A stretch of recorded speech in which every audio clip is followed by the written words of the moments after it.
The Apollo Hospital neurosurgeons cut through my skull and tried to find something and found nothing. Total empty. So they gave up and just patched it up. Here I am in Delhi with a patched up skull, but no damaged brain. Sadhguru has just had a very life-threatening situation.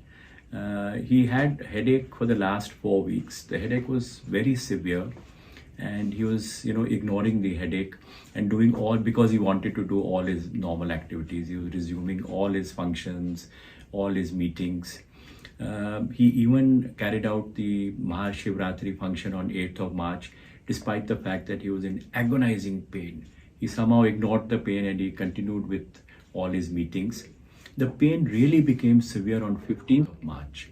And that's when he consulted me, and we knew immediately that there was something sinister happening, the way the pain was worsening. And this was around 4 o'clock. I insisted that we have an MRI, but he had a very important meeting at 6 o'clock. He's so focused on his meetings. He told me, "Doctor, I've never, in 40 years of my life, I've never missed a meeting. And I can't miss this 6 o'clock meeting." Somehow we could actually persuade him, and we got an MRI done. And the MRI actually showed, that he had massive bleeding in the brain. It was outside the brain and below the bone. There was massive 2-time bleeding, some which had happened about 3 weeks back, one that had happened maybe 2 to 3 days back. But, we insisted that he gets admitted immediately, but because of his commitments, he just went ahead with his meeting at 6 o'clock without anybody getting to know that he was that unwell. Next day, he had a very important India Today conclave, which with lot of painkillers and sedation, he still attended that, and he, it was such a marvelous interview he gave. And we were surprised, that with so much of pain, so much of painkillers, so much of sedation, he could attend and, complete that meeting. 17th morning, however, he really got very unwell. He became very drowsy. While talking, he was, just dozing off. He had weakness of the left leg, and we had to rush him to hospital.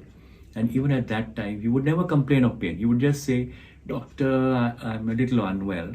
But that morning was the first time he said, "Doc, I think the time has come to do what you want to do." And that's the first time he agreed, that we could go ahead with the surgery. So 17th, we admitted him. When we got the CT scan, there was life-threatening swelling in the brain. The brain was shifted to one side, and he had become very dull, very confused, and the left leg had started to get weak. And we had to undergo an emergency surgery on him on 17th itself. We could get him off the ventilator post-surgery, and he has actually done extremely well, much beyond our expectation. And we were joking with him that we have done what we could, but you are healing yourself.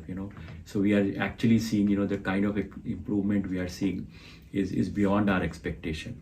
He is now extremely well. He is now back to his normal self. All his brain, body, and vital parameters are normal, and he's making a steady progress. I think he's probably healing himself more than what we can do for him. The team from Apollo Hospital, including neurologists, neurosurgeons, ICU care physicians, all the nursing staff, OT technicians, they all worked very diligently to ensure that we achieve the best possible outcome for Sadhguru.